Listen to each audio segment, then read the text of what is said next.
Hello दोस्तों, फिर से आपका स्वागत करते हैं अपने आपके चैनल AKY नीट सिस्टम में। तो हम आज का लेक्चर कंटिन्यू करेंगे। कल हमने पढ़ा था टेंस का present tense, present indefinite tense का अफर्मेटिव हमने पढ़ लिया था, निगेटिव पढ़ लिया था, इंट्रोगेटिव पढ़ लिया था। आज हम प्रेजेंट इंडेफिनिट टेंस का हम कंटिन्यूअस करेंगे। कंटिन्यूअस प्रेजेंट कंटिन्यूअस टेंस मतलब अफर्मेटिव हो गया था, इंट्रोगेटिव हो गया था, निगेटिव हो गया था, ये हमारा हो गया था प्रेजेंट इंडेफिनिट टेंस का। अब हम प्रेजेंट कंटिन्यूअस टेंस को पढ़ेंगे, क्योंकि हमने जो प्रेजेंट इंडेफिनिट टेंस था उसको पूरी तरीके से कल के लेक्चर में हमने समझ लिया था। तो हम लेक्चर स्टार्ट करने से पहले चलिए स्टार्ट करते हैं। शायरी मारना सोच रहे थे भाई, लेकिन रहने दो।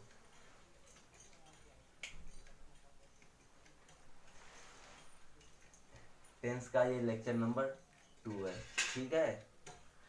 कल जब मैं वो नीचे जो लिखा लिखा रहता है, जो हम लिखते हैं टाइटल में, उसमें मेरा स्पेलिंग मैंने स्पीक कर दिया था, तो उसमें जो टेंस लिख गया था वो TANCE लिख गया था, जो कि रॉन्ग है। आप प्लीज़ उस पर मत जाइएगा, ठीक है। तो हम आज कंटिन्यू करेंगे प्रेजेंट कंटिन्यूअस टेंस। वर्तमान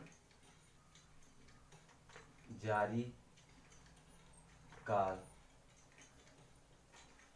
वर्तमान मतलब जो चल रहा है इसमें, और जारी मतलब जो अभी जारी है, मतलब कर रहे हैं, अभी ना खत्म हुआ है, मतलब ना खत्म, अभी खत्म नहीं हुआ, बस वो चल रहा है। जैसे मैं अभी पढ़ा रहा हूँ तो वो जारी है, काल मतलब समय, तो वर्तमान जारी काल। प्रेजेंट कंटिन्यूअस टेंस का मतलब वर्तमान जारी काल, मतलब जो वर्तमान में भी चल रहा है। जैसे वर्तमान में मैं अभी पढ़ा रहा हूँ, तो वो इसमें रहा है, रही है, रोहे हो, ये सब वर्ड का उपयोग होता है। तो इसमें इसकी पहचान क्या है प्रेजेंट कंटिन्यूअस की? रहा है, रही है, रही है, रहे हो,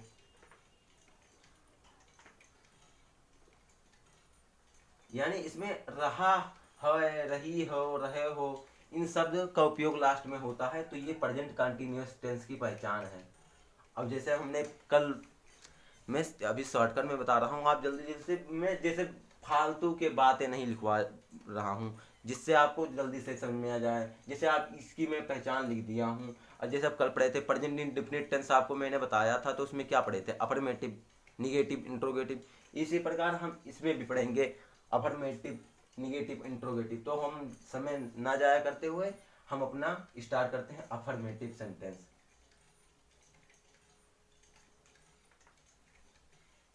अफर्मेटिव सेंटेंस, ठीक है। प्रेजेंट कंटिन्यूअस टेंस का ये है अफर्मेटिव सेंटेंस। इसमें क्या यूज होता है? इसमें जो होता है इज, एम, आर के साथ जो वर्ब की फर्स्ट फॉर्म है उसमें EING जोड़ देते हैं। इज, एम, आर के साथ वर्ब की फर्स्ट फॉर्म में, वर्ब की फर्स्ट फॉर्म में, की फर्स्ट फॉर्म में ING जोड़ देते हैं, ठीक है। ING जोड़ देते हैं।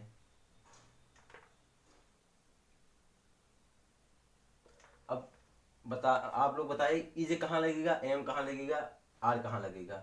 IBU दे के साथ आर लगेगा, एम नहीं नहीं नहीं, सॉरी सॉरी, आई का साथ एम लगेगा, UB दे के साथ आर लगेगा, और इज, ही, सी, इट के लिए इज लगेगा, ठीक है। तो किसके साथ क्या क्या लगेगा? ही, सी, इट के लिए इज लगाएंगे, आई के साथ एम लगाएंगे, और यू, वी, दे, इन शब्द वर्डों के साथ आर लगाएंगे, ठीक है। और अफर्मेटिव सेंटेंस का जो फार्मूला होता है, इसका जो फार्मूला होगा, सबसे पहले लिखेंगे सब्जेक्ट, मतलब कर्ता, सब्जेक्ट लिखेंगे। फिर हम हेल्पिंग वर्ब लगाएंगे, यानी मेन वर्ब। हेल्पिंग वर्ब हमारा क्या है? इज लगेगा या एम लगेगा या आर लगेगा, तीनों में से कोई एक ही लगेगा, ना कि तीनों लगेगा। ई लगाएंगे या एम लगाएंगे या आर लगेगा, ठीक है, तीनों में से कोई एक ही लगेगा। उसके बाद क्या लगेगा, वर्ग की फर्स्ट फॉर्म, वर्ग की फर्स्ट फॉर्म, वर्ग की जो है फर्स्ट फॉर्म लगेगी, फर्स्ट फॉर्म। उसके बाद क्या है, इंग लगेगा, आई एन जी, इंग लगेगा। उसके बाद हमारा ऑब्जेक्ट आ जाएगा जो कार्य कर रहा है, उसके बाद अदर जो चीजें होंगी वो हो जाएंगी। तो ये हमारा प्रेजेंट कंटिन्यूअस के अफर्मेटिव सेंटेंस का फार्मूला है। इसी फार्मूले से हम कोई भी सेंटेंस को बनाएंगे। आप इसको अच्छे तरीके से देख लीजिए, स्क्रीनशॉट लेना हो तो स्क्रीनशॉट लीजिए। मैं बहुत शॉर्टकट तरीके से और बहुत अच्छे से आपको समझा रहा हूँ, देख लीजिए। अब मैं मिटा दे रहा हूँ। फार्मूले पे विशेष ध्यान रखिएगा, ठीक है। ये फार्मूला आपको अगर बनाना भी नहीं आता है तो अगर आप जैसे मैथ में फार्मूले याद रखते हैं तो सवाल आसानी से हो जाते हैं, इसी प्रकार आप फार्मूले जरूर याद रखिएगा। प्रेजेंट कंटिन्यूअस की पहचान क्या है, इसमें रहा है, रही है, रहे हो आदि शब्द का उपयोग होता है। और क्या, इसमें जो है वर्ब की फर्स्ट फॉर्म के साथ आईएनजी जोड़ देते हैं। और जो हेल्पिंग वर्ब होता है इसमें इज एम आर का उपयोग होता है। इज एम आर किसके साथ होगा, इज जो होगा ही सी इट के साथ होगा, एम जो है आई के साथ होगा, और आर जो होगा वो यू वी दे के साथ होगा।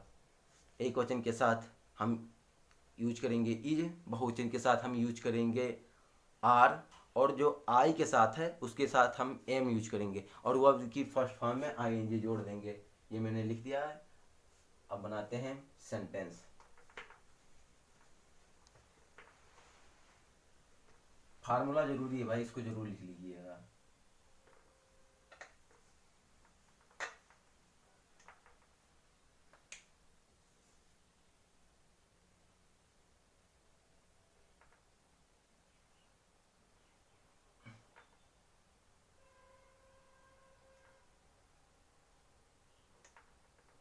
सकारात्मक वाक्य, हिंदी में बोलते हैं सकारात्मक वाक्य,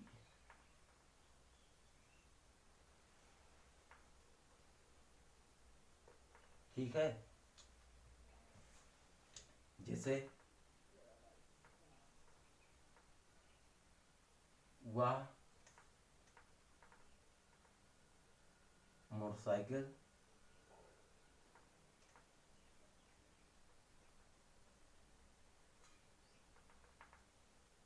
चला रहा है।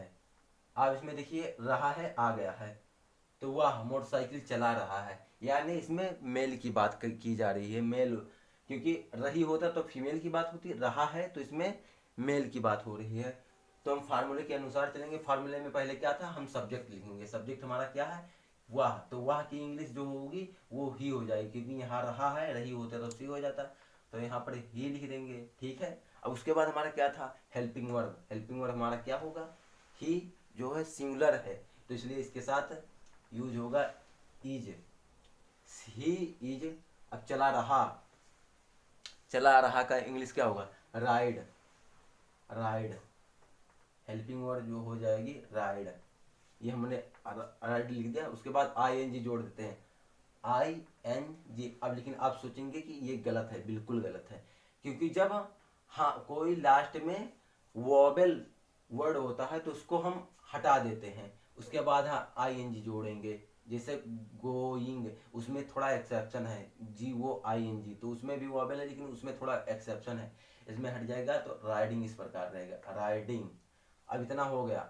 अब riding to the bike, the bike, ठीक है। He is riding to the bike, वह बाइक चला रहा है, ठीक है। ये हमारा ये सेंटेंस हो गया। मैं बगीचे में अपने भाई के साथ, भाई के साथ टहल रहा हूँ। आप उसी फार्मूले से बनाइएगा तो मैं की जो इंग्लिश हो जाएगी क्या हो जाएगी आई। यहाँ पर एक मात्रा नहीं रहेगा, दो रहेगा। आप अगर एक कर देंगे तो उसका मतलब इन हो जाएगा आई। उसके बाद हमारा क्या रहेगा हेल्पिंग वर्ब। तो हेल्पिंग वर्ब हमारा क्या हो जाए आई के साथ हम मैंने क्या बताया था क्या लगेगा आई के साथ जो लगेगा वो हमारा एम लगेगा। तो आई एम और वर्ब की फर्स्ट फॉर्म लिखेंगे टहलना का इंग्लिश क्या होता है walk. Walk I N G जोड़ देंगे वॉकिंग हो जाएगा। टहल रहा है, कहाँ टहल रहा है बगीचे में। तो आप साथ की इंग्लिश क्या होगा पीछे से इंग्लिश चलती है। ये लिखने के बाद जो सब्जेक्ट होता है उसको लिखने के बाद हमारी इंग्लिश जो होती है पीछे चलने लगती है। I am walking with, with मतलब साथ, हर बर्दर, विथ आप मतलब आई के साथ माई बर्दर, अपने के लिए माई बर्दर, नहीं सॉरी ये गलत हो जाएगा, बगीचे में भी है walking in the garden with my brother, with of my brother, नहीं my brother with my brother. Sorry यार थोड़ा मैं भी walking in the garden with my brother in the garden.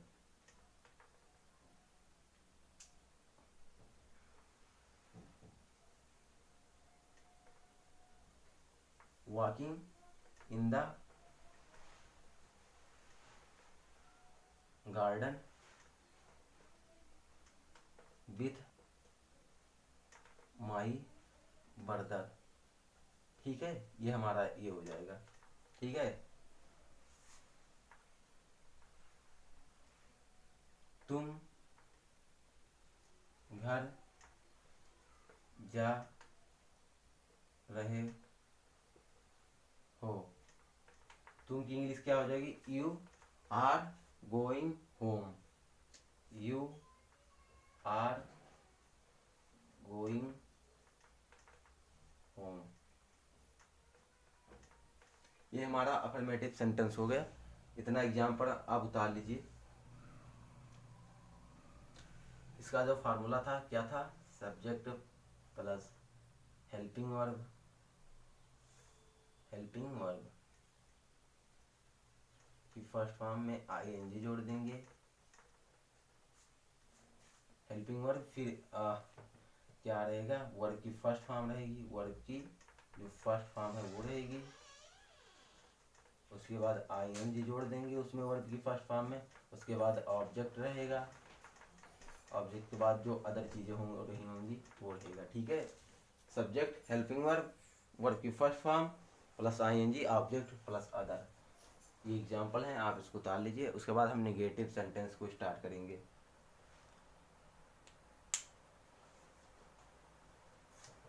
अब मैं इसी में भी निगेटिव समझा दे रहा हूं आपको।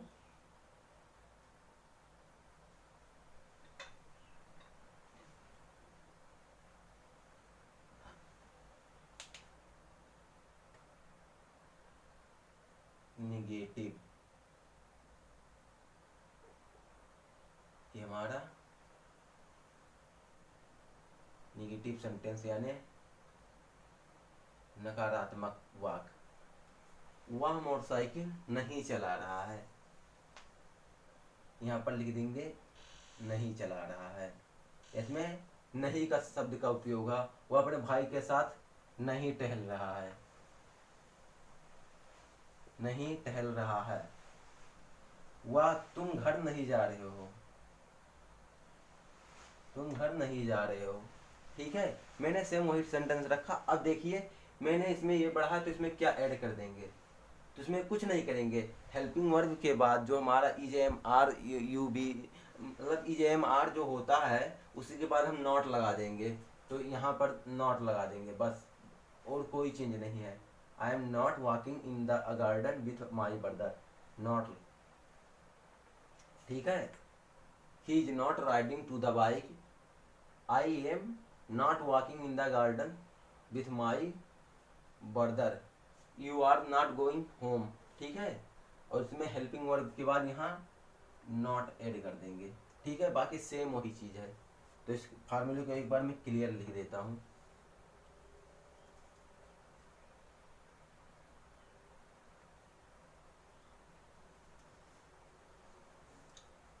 ऑब्जेक्ट प्लस वर्ब की जो फर्स्ट फॉर्म है, फर्स्ट फॉर्म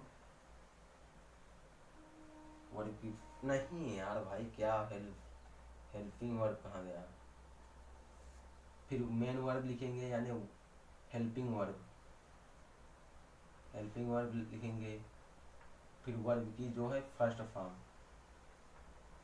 फर्स्ट फॉर्म लिखेंगे, उसके बाद नहीं हेल्पिंग वर्ब के बाद नॉट लगे, सॉरी यार, हेल्पिंग वर्ब के बाद नॉट लगाएंगे, फिर वर्ब की फर्स्ट फॉर्म, वर्ब की फर्स्ट फॉर्म प्लस आईएनजी जोड़ देंगे, प्लस उसके बाद क्या करेंगे ऑब्जेक्ट लिखेंगे, उसके बाद अदर कोई चीज़ें होंगी तो उसको लिखेंगे, ठीक है।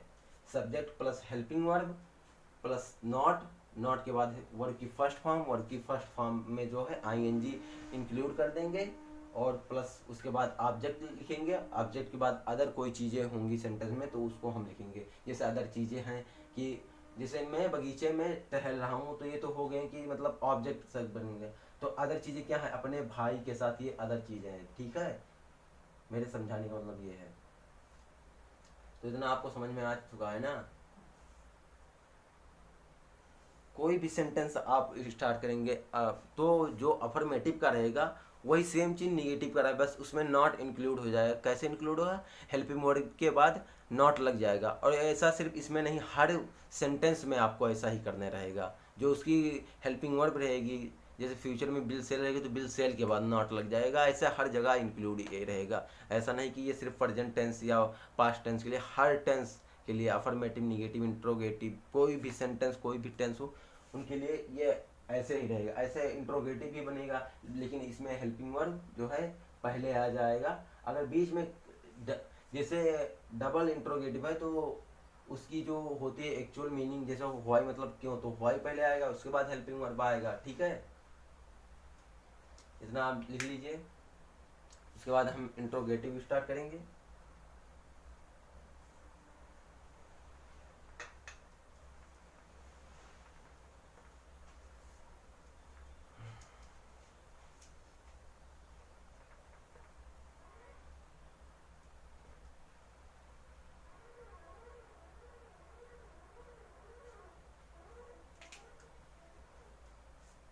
इंट्रोगेटिव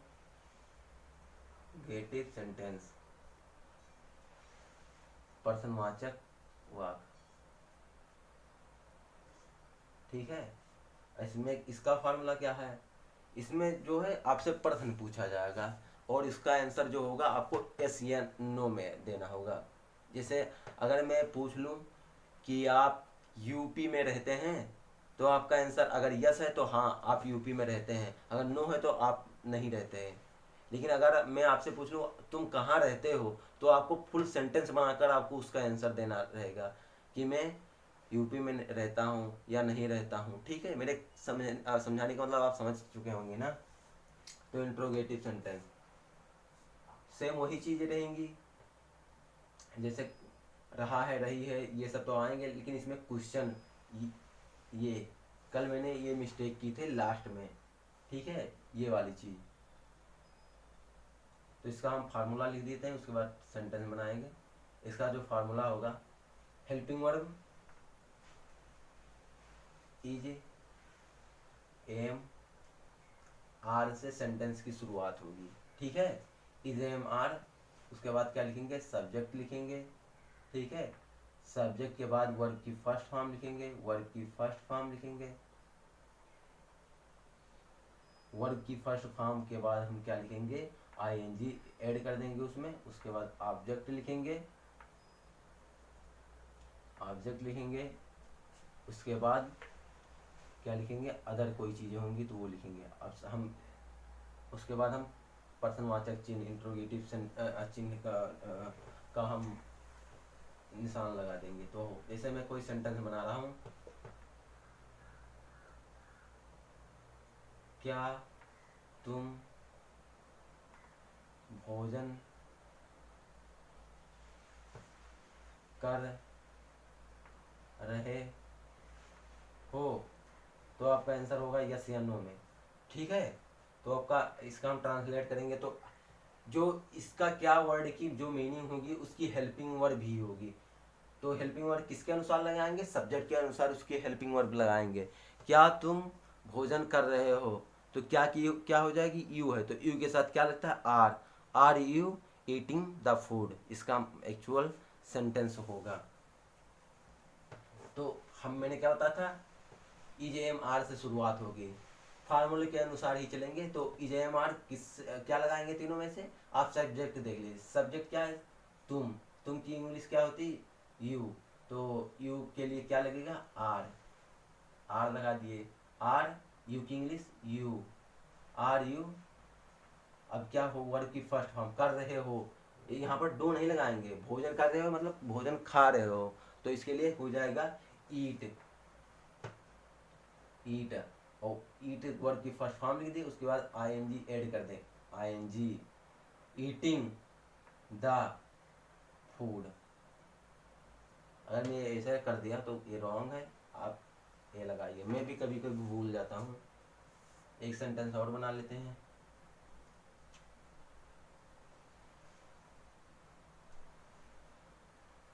क्या क्या वह सो रही, नहीं, क्या वह अपने माँ के साथ बिस्तर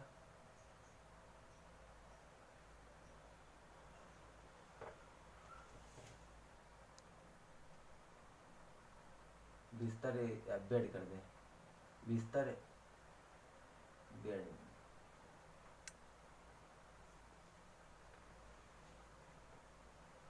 पर सो रही है, तो इसका हम क्या बनाएंगे, वह रही है मतलब इसमें जो है फीमेल की बात हो रही है, तो इसमें मेल और फीमेल तो देखना नहीं है, ठीक है, बस मेल फीमेल इसमें ही लगेगा, सी लगेगा, बस इसके लिए देखना है। तो हम वह के लिए क्या लगाएंगे, इज, इज, तो फीमेल की बात हो रही है क्योंकि इसमें रही है तो सी हो जाएगा, स्मॉल वर्ड में लिखेंगे सी, ही सी, इज सी, सो रही के स्लीपिंग, स्लीपिंग, सो रही, स्लीपिंग, स्लीप उसका फर्स्ट फॉर्म है, आईएनजी जोड़ दे, जिसमें रहा रही का जिक्र होता है, आईएनजी जोड़ते हैं। Is he sleeping on the bed, on the bed with, with, वह के साथ क्या लगेगा, सी है ना, तो इसके लिए हर लगेगा अपने के लिए, विथ हर मदर। ये हमारा इंट्रोगेटिव सेंटेंस हो गया। इसको आप एक बार उतार लीजिए, स्क्रीनशॉट ले लीजिए, उसके बाद हम डबल इंट्रोगेटिव सेंटेंस बता रहे हैं आपको। अगर आप लोगों को इतना क्लियर हो चुका है तो भाई वीडियो को लाइक जरूर करिएगा, ठीक है। सेंटेंस बाय टेंस हमारे लिए बहुत ज़रूरी है क्योंकि हमें इंग्लिश को अच्छी तरीके से पढ़ना है। अगर जिन लोगों को टेंस पता होता है, वो जो बोर्ड लेवल पे होते हैं उनको क्वेश्चन याद करने की जरूरत नहीं पड़ती, क्योंकि जो चैप्टर होता है उसको अच्छी तरीके से समझ लेते हैं, फिर जो क्वेश्चन आता है उसी के हिसाब से इंग्लिश ट्रांसलेट करके आंसर बना देते हैं। और जो वही जिसको टेंस के बारे में इंग्लिश की अच्छी नॉलेज नहीं होती, वो बेचारा रटता ही रहता है, अगर थोड़ा सा एक लाइन भी मिस हुआ तो वो पूरा भूल जाता है। जबकि जो जिसको पता रहता है वो सब कुछ भूला हो तब भी अगर उस चैप्टर की कहानी अगर एक्चुअल में उसे याद है, वो तो पूरे वो टेंस का उपयोग करके पूरा आंसर बना लेता है, ठीक है। अब हम क्या पढ़ेंगे, डबल इंट्रोगेटिव, डबल इंट्रोगेटिव गेटिव सेंटेंस, द्विवचनवाचक वाक्य, ठीक है। इसका रूल क्या होगा, इसमें WH फैमिली से स्टार्ट होगी, ना कि हेल्पिंग वर्ब।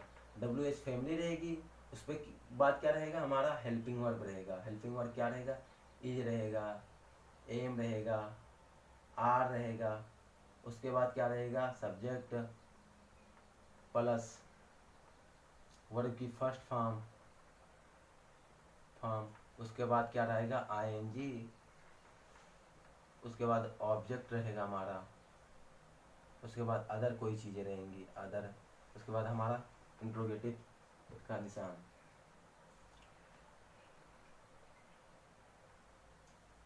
तुम क्यों भोजन पका रही हो।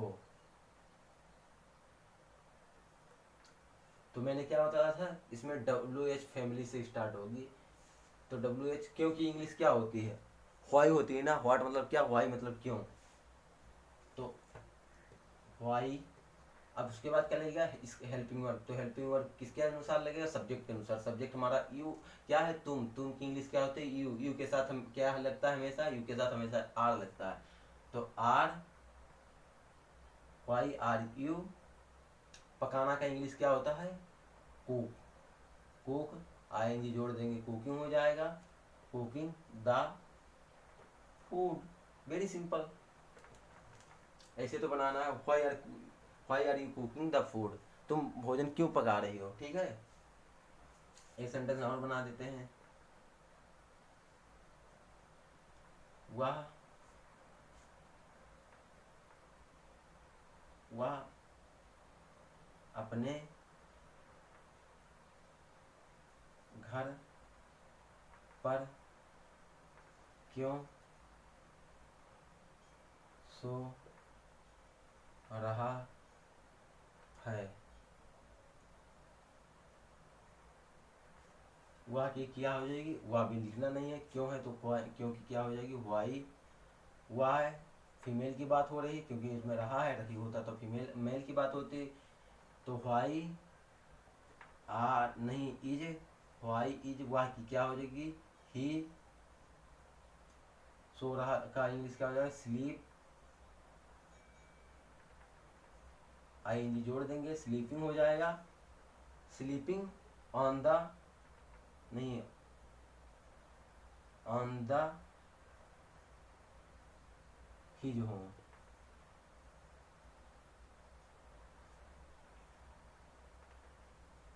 ठीक है, यहाँ पर मैं होगा भाई, पर नहीं होगा, मैं, इसलिए यहाँ पर इन होगा, वही तो। Why is he sleeping in the his home. ठीक है,